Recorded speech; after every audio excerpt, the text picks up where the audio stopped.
अपनी दुल्हन के कमरे में जाने से पहले मैं अपने दोस्तों के साथ बैठा था।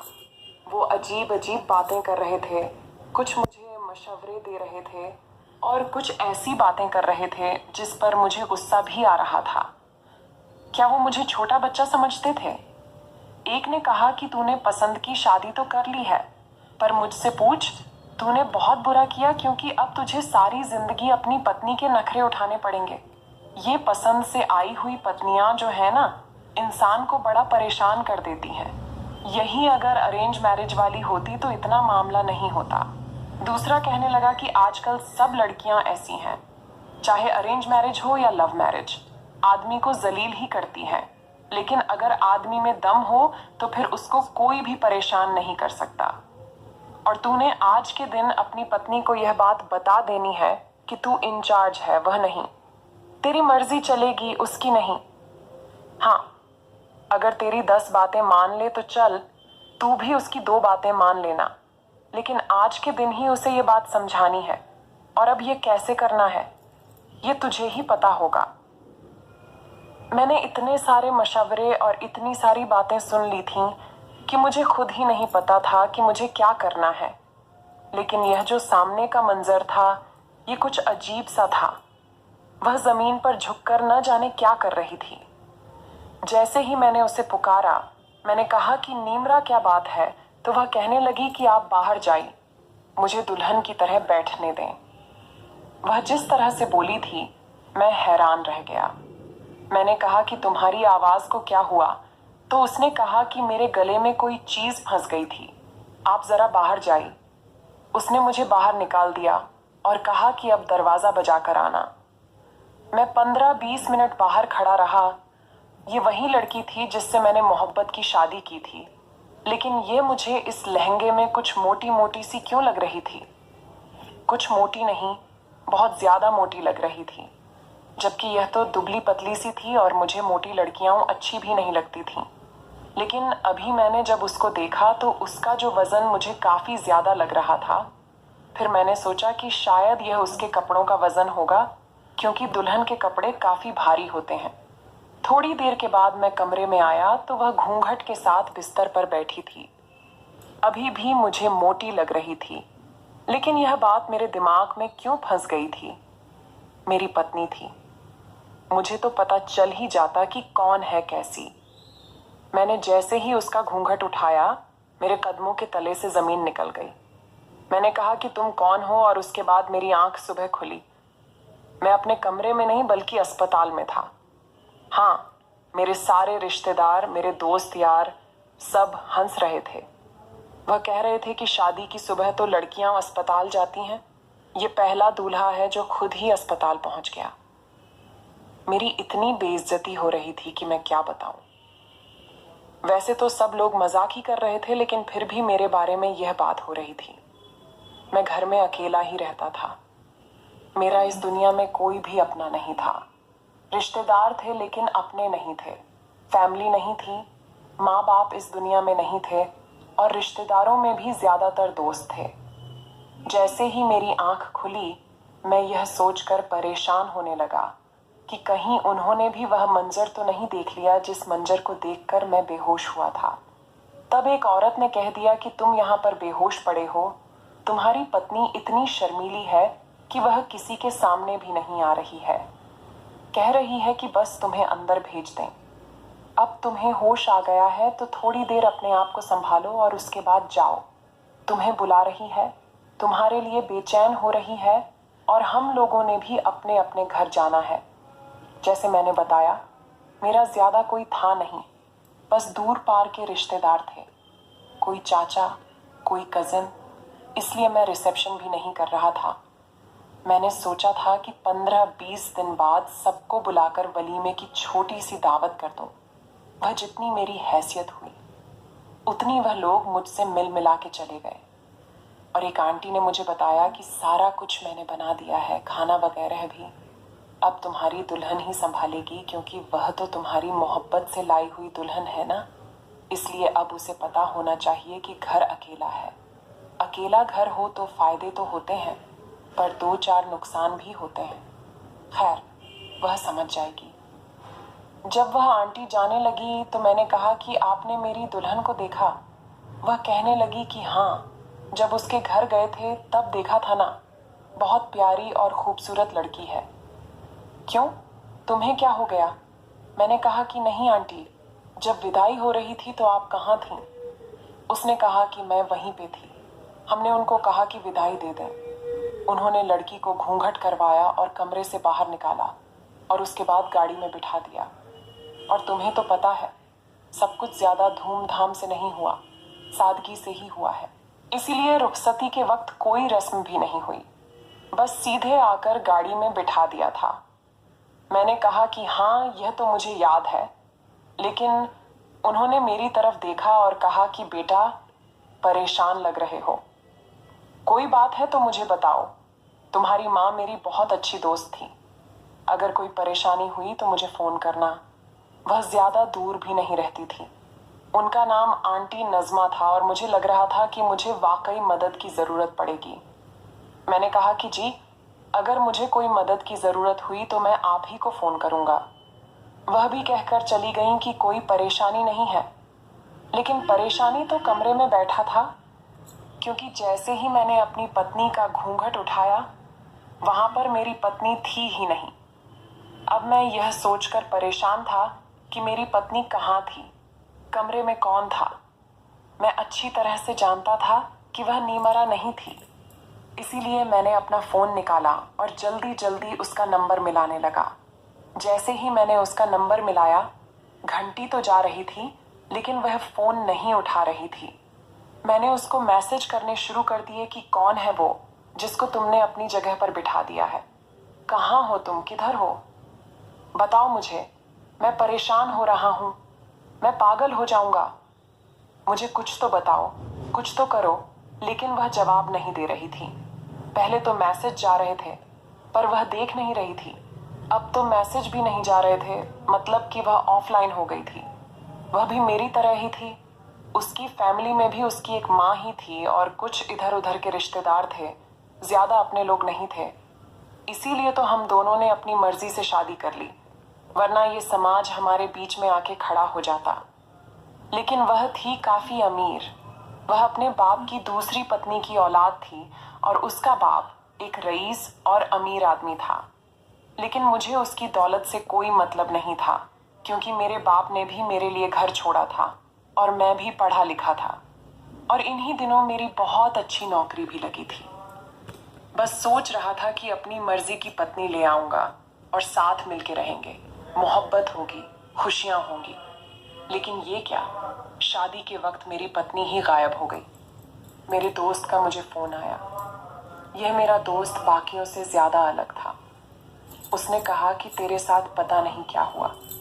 मुझे जब कमरे से निकाला तो पसीने से शराबोर हो रहा था, जबकि तेरे कमरे में तो ऐसी लगा हुआ था। लगता है तेरे कमरे का ऐसी बंद हो गया था। अब देख, बाकी सब तो मजाक करके इधर उधर की हाँक के चले गए, लेकिन तू मुझे बता कि तेरे साथ हुआ क्या था। तू कमरे से बेहोश होकर क्यों निकला? तूने तो हम सब दोस्तों की नाक कटवा दी। ऐसा तो कभी किसी के साथ नहीं हुआ। हाँ, ऐसा होता है कि कुछ लोग घबरा जाते हैं, उनकी नब्जें बैठ जाती हैं, लेकिन ये सब कुछ कमरे के अंदर ही होता है। तूने तो ये साबित कर दिया कि तू पता नहीं अब मेरे मुंह से कुछ निकलेगा। मैं वह लफ्ज नहीं बोलना चाहता, लेकिन क्या हो गया था तुझे? तेरी तो पसंद की शादी थी ना। तूने क्या उनको पहली दफा देखा था जो तू इतना ज्यादा कंफ्यूज हो गया? मैं अब इसको क्या बताता। मैंने सोचा कि जब तक मुझे खुद पता नहीं चलता कि मामलात क्या है, मैं किसी को क्या बता सकता हूँ। इसलिए मैंने उससे कहा कि अभी मैं बिजी हूँ। मैं कमरे में गया तो वह सामने बैठी थी। ये शुक्र था कि वह सबके सामने नहीं आई थी, वरना यह भांडा भी फूट जाता कि मेरी 20 साल की जवान दुल्हन की जगह एक 50 साल की खाला बूढ़ी औरत यहाँ इस कमरे में आकर बैठी थी और मेरी पत्नी बनी बैठी थी। और तो और, उसने लहंगा भी पहना हुआ था। मुझे तो उसको देखकर ही अजीब सा लग रहा था। मैंने कहा कि कौन है आप और यहाँ पे क्या कर रही हैं? निम्रा कहाँ है? उसने कहा कि मैं ही हूँ तुम्हारी पत्नी।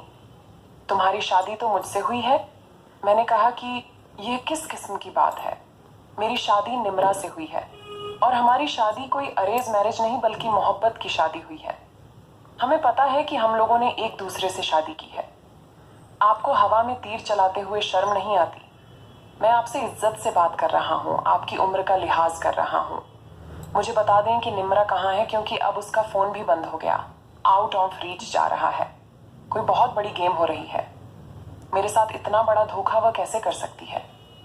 मैंने उसका क्या बिगाड़ा था? हम लोगों ने तो 1 साल के बाद शादी करने का फैसला किया था। 1 साल तक हम लोग अपनी शादी की और आने वाली जिंदगी के प्लान बनाते रहे थे, और अब बीच में ये कहां से आ गई? उसने कहा कि देखो, मेरा नाम ममता है। मैंने कहा, मुझे आपके नाम पते से कोई लेना देना नहीं है। मुझे यह बताएं कि मेरी पत्नी निम्रा कहाँ है जिसके साथ मेरा शादी हुआ है। उसने गहरी सांस ली और कहा, तुम्हारा शादी भी मेरे साथ हुआ है और मैं ही तुम्हारी पत्नी हूं। अब तुम जानो और तुम्हारी जिंदगी जाने। बार बार मुझसे एक ही सवाल करोगे तो इसका जवाब बदल नहीं जाएगा। इतना कहकर वह कमरे को साफ करने लगी और मैं हैरान रह गया। अब मैं क्या करता? इसका हाथ पकड़ के इसे बाहर निकाल देता, लोगों को बताता कि ये देखो मेरे साथ क्या हो गया। मैं सिर्फ इसी से पूछ सकता था या निम्रा से पूछ सकता था। निम्रा का नंबर बंद हो गया था और यह औरत मुझे सीधे मुंह कोई बात नहीं बता रही थी। मैं घर से ही बाहर निकल गया। अब इतनी बड़ी बात मैं अपने दिल में कब तक रख सकता था? लेकिन यह बात सबको बताने वाली नहीं थी। मेरे दोस्तों के फोन आने लगे। उन्होंने कहा कि अगर तू ठीक है तो हम तेरी और भाभी की दावत करना चाहते हैं। मैंने कहा कि नहीं, अभी मेरी तबीयत ठीक नहीं है और वह भी थोड़ी बीमार हो गई है। हम दावत में नहीं आ सकते। सबने कहा कि दावत तो अगले दिन ही होनी थी ना, तूने रिसेप्शन भी नहीं किया। हम करवा देते हैं तेरा रिसेप्शन, तो आजा दावत करते हैं। लेकिन मैंने उनको बड़ी मुश्किल से टाल दिया।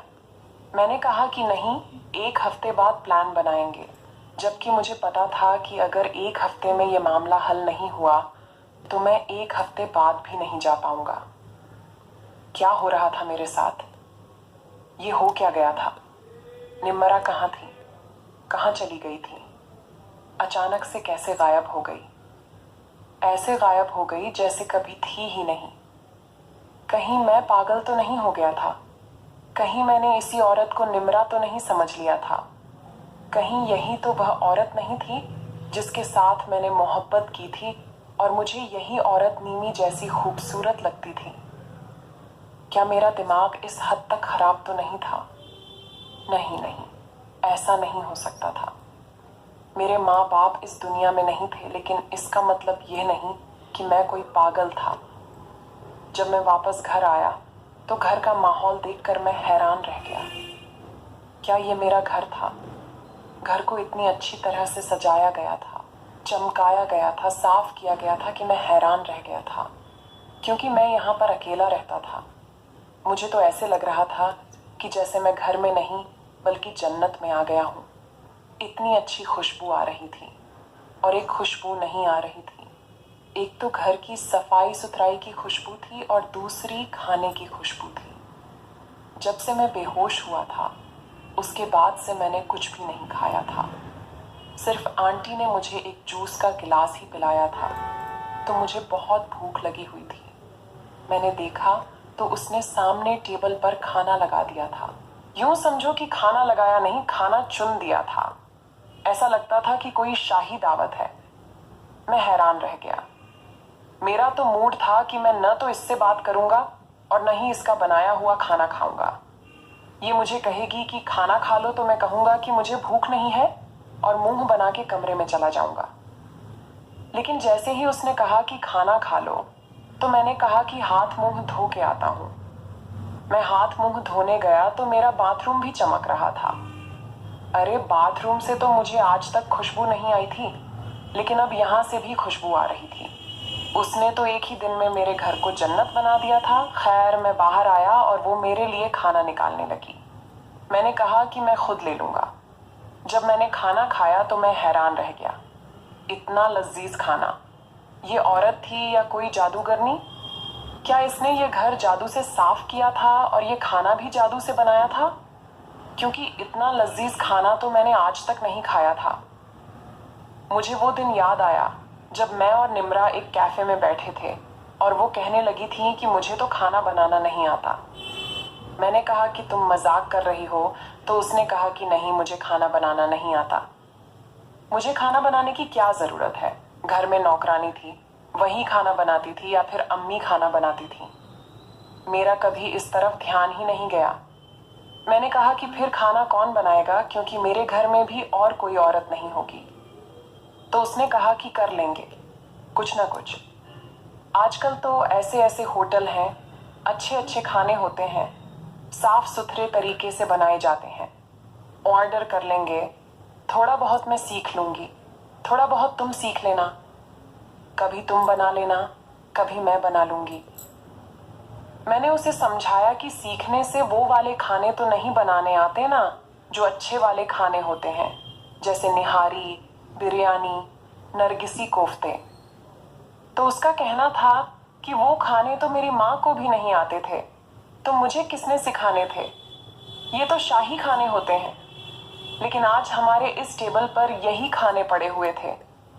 मेरी इस बूढ़ी बीवी ने, वो मेरी बीवी ही थी, उसने नरगिसी कोफ्ते भी बनाए थे और निहारी भी, और बिरयानी तो लाजवाब थी। मैंने इतना पेट भर के खाना खा लिया कि मुझे लगा कि मेरी तबीयत ज्यादा खाना खाने की वजह से ही कहीं खराब ना हो जाए। इसके बाद उसने मुझे ग्रीन टी पिलाई और जब मैं कमरे में गया तो बिस्तर पे लेटते ही मुझे नींद आ गई। लेकिन बीच रात मेरी आंख खुल गई ये सोच के कि कहीं वो मेरे पास तो नहीं लेटी। पर जब मैंने देखा तो वो मेरे पास नहीं लेटी थी, वो सोफे पर सो रही थी। मैं उठकर बाहर चला गया। उसने सारे बर्तन भी धो दिए थे और किचन भी साफ किया था। सुबह नाश्ता भी मुझे ऐसा ही मिला। मेरे सारे कपड़े भी धुले पड़े थे और इस्त्री भी हुए पड़े थे। एक हफ्ते के अंदर उसने मेरी इतनी खिदमत की थी ना, अच्छे अच्छे खाने बनाए, इतने अच्छे नाश्ते बनाए कि मैं हैरान रह गया। और मैं दिल में ये सोचने लगा कि कहीं से निम्रा वापस आ जाए और इस औरत को हम लोग घर संभालने के लिए रख लें। अगर ये कहेगी कि मुझे 50,000 तनख्वाह चाहिए तो मैं उसे 50,000 तनख्वाह भी दे दूंगा। लेकिन मेरी निम्रा कहाँ है? मैं बार बार उसका नंबर मिला रहा था, बार बार उससे राब्ता करने की कोशिश कर रहा था। मेरे पास जो भी रास्ते थे मैंने सारे इस्तेमाल कर लिए थे, यहाँ तक कि मैंने ईमेल भी किया, नंबर पे भी बात करने की कोशिश की।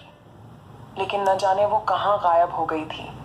मैंने दोबारा से इस औरत से पूछने की कोशिश की कि ये सब क्या है, मुझे बता दो।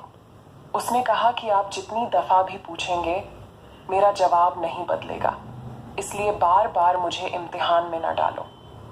एक बात थी कि वो बीवियों की तरह घर भी साफ कर रही थी, खाने भी बना रही थी, मेरे कपड़े भी सेट कर रही थी, लेकिन इससे ज्यादा कुछ नहीं चाह रही थी।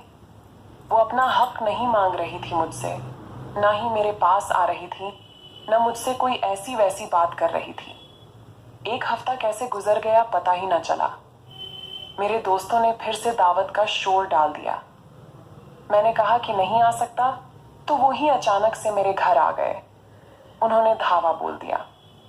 अब वो सारे एक साथ में बैठे थे और कह रहे थे कि भाभी से कहो कि कोई अच्छी सी चीज बना दे, हम तो साथ सामान भी लेकर आए हैं। मैंने दिल में सोचा कि खाना तो बन जाएगा, लेकिन भाभी की शक्ल उनको कैसे दिखाऊंगा। खैर, मैंने इस औरत से कहा कि 8 लोगों के लिए खाना बनाना है। सामान वो लोग लेके आए हैं, उसने कहा कि 1 घंटे में बन जाएगा। मैं हैरान रह गया। मैंने कहा कि 1 घंटे में 8 लोगों का खाना बन जाएगा, कैसे? तो कहने लगी कि हाँ, बन जाएगा। मैंने कहा कि आप बिरयानी बना लो, बाकी सामान मैं बाहर से लाता हूँ। तो उसने कहा कि नहीं, मैं बिरयानी भी बना लूंगी, खीर भी बना लूंगी, और मीठे में कुछ और आपको खाना हो तो वो भी बना लूंगी, क्योंकि उसे पता चल गया था कि मुझे मीठा बहुत पसंद है। उसने कहा मैं सालन भी बना लूंगी, और मैं तो हैरान रह गया। उसने जाकर डाइनिंग टेबल सजा दिया और मैंने उससे कहा कि आप सामने नहीं आना। उसने हाँ में सर हिलाया। वो एक बात अच्छी थी कि वो सीधी बात का सीधा जवाब देती थी। ना तो कोई सवाल करती थी, ना ही कोई बात जो मैं उससे कहता था वो कर देती थी। मेरे दोस्तों ने कहा कि भाभी कहाँ है? तो मैंने कहा कि यार, अचानक से उसकी तबीयत खराब हो गई। खाना बना के बेचारी को चक्कर आ गया, अपने कमरे में सो रही है। तुम लोग खाना खाओ ना। इन लोगों को मेरी ये बात अच्छी नहीं लगी। उन्होंने कहा कि ये क्या बात हुई, हम तो भाभी से मिलने आए थे। लेकिन जब उन्होंने खाना खाया तो वो खाने की तरफ ही लग गए। ऐसे उन्होंने खाया कि हैरान रह गए। कहते हैं, ये कैसी बीवी मिली है तुझे यार, लानत भेजो बाजार के सारे होटलों पे। इतना अच्छा खाना कैसे बना लेती है तेरी बीवी? तेरी तो लॉटरी लग गई। वो कहते हैं ना कि शादी हमेशा अच्छा खाना बनाने वाली से करनी चाहिए, क्योंकि शादी के बाद प्यार तो खत्म हो सकता है लेकिन भूख खत्म नहीं हो सकता। तो तू पार हो गया मेरे यार। जो भी मेरे घर आता था आजकल मेरे कपड़ों को देखता था, मेरे ऑफिस में ले जाए हुए खाने को छक लेता था। वो हैरान रह जाता था और कहता था कि तुझे तो दुनिया पे ही जन्नत मिल गई है। मैंने कहीं पे ये लिखा हुआ पढ़ा कि मर्द को इस बात से फर्क नहीं पड़ता कि उसके घर को घर बनाने वाली और उसे सुकून देने वाली कैसी दिखती है। उसे सिर्फ सुकून से फर्क पड़ता है, और सुकून तो मुझे मिल रहा था। 7 महीने होने वाले थे। 2 हफ्तों से मैंने निमरा के बारे में सोचा भी नहीं था। जब एक दिन वो अचानक वापस आ गई, मैं घर आया तो वो घर में बैठी थी, रो रही थी, कह रही थी कि मेरे साथ बहुत बुरा हुआ। मैं कैसी हालत में थी वो मैं बता नहीं सकती, लेकिन उसको देखकर ऐसा नहीं लग रहा था। मैं भी उसको देखकर हैरान हुआ। उसने कहा कि अब मैं वापस आ गई हूँ। मजबूरी थी, मुझे कुछ लोगों ने अगवा कर लिया था और मुझे अपनी जगह उस औरत को बिठाना पड़ा ताकि इज्जत खराब ना हो। और उसको भी मैंने ये कहा था कि किसी को कुछ ना बताना। लेकिन अब मैं वापस आ गई हूँ। मुझे पता नहीं क्यों ऐसा लग रहा था कि वो झूठ बोल रही है। उसकी कोई भी बात, उसका कोई भी बयान, उसकी किसी भी बात का जवाब वो साबित नहीं कर पा रही थी। कौन ऐसा अगवा करता है जो 7 महीने तक उसे अगवा करके रखता और उसके बाद अचानक से छोड़ देता है? मैंने कहा कि तुम इतने दिनों से कहाँ पे थी? उसने मुझे कुछ नहीं कहा। तो मैंने कहा कि तुम ठीक हो? उसने कहा कि मैं बिल्कुल ठीक हूँ, जैसी गई थी वैसी ही वापस आई हूँ। किस किस्म की बातें कर रही थी। खैर, वो बूढ़ी ममता ने जाने की तैयारी कर ली। उसने कहा कि मुझे कहा था कि तुम अपना मुंह ना खोलना, बस चुप करके रहना। वो वहां से जा रही थी और मुझे अजीब सा लग रहा था। जाते जाते उसने मुझे एक बात बताई। उसने कहा कि पता नहीं मैं ये बात आपको क्यों बता रही हूँ, लेकिन आप अच्छे आदमी हैं, इसलिए मैं आपको ये सब कुछ बता रही हूँ। उसका पहले किसी और के साथ चक्कर था और उसने कहा कि अगर तुमने शादी की तो तुम्हें मार दूंगा और तुम्हारे होने वाले शौहर को भी। इसलिए उसने कहा था कि तुम 7 महीने मेरे साथ बाहर के मुल्क में गुजारो। जब मेरा दिल भर जाएगा तो मैं तुम्हें वापस भेज दूंगा। ये उसी के साथ बाहर के मुल्क चली गई थी और मुझे यहाँ बिठा के गई थी। अब उसका दिल भर गया तो उसने वापस भेज दिया। झूठ बोल रही है, ये अगवा नहीं हुई है। मैं हैरान ही रह गया। इसका मतलब कि निम्रा ने मेरे साथ बहुत बड़ा धोखा किया था। शादी तो मेरी निम्रा के साथ ही हुई थी और वह उस लड़के के साथ 7 महीने हनीमून मना के वापस आ रही थी और अब कह रही थी कि मैं वापस आ गई हूँ। उसने अगले दिन से ही घर को इस तरह से हैंडल करना शुरू कर दिया जैसे यह उसका घर है। लेकिन उसने घर का वह हाल किया कि मैं हैरान रह गया। सारा घर गंदा पड़ा था, खाना उसे बनाना नहीं आता था। 2-3 दिन ही मैं उसे बर्दाश्त कर पाया। उसके बाद मैंने उसे कह दिया कि मुझे सब पता चल गया है। वह कहने लगी कि झूठ है, वह बुढ़िया तुम्हारे दिमाग के साथ खेल रही है।